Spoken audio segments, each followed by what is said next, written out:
Ito na pala yung nagawa nating bagong sunrock lamp mga boss.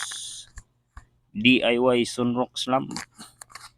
May ginawa tayong switch dito mga boss. Instead sa rocking switch o push button switch mga boss. Kasi pag push button switch mga boss, kahit i-switch off mo pa yan, may chemical reaction pa rin ang nangyayari kahit walang ilaw.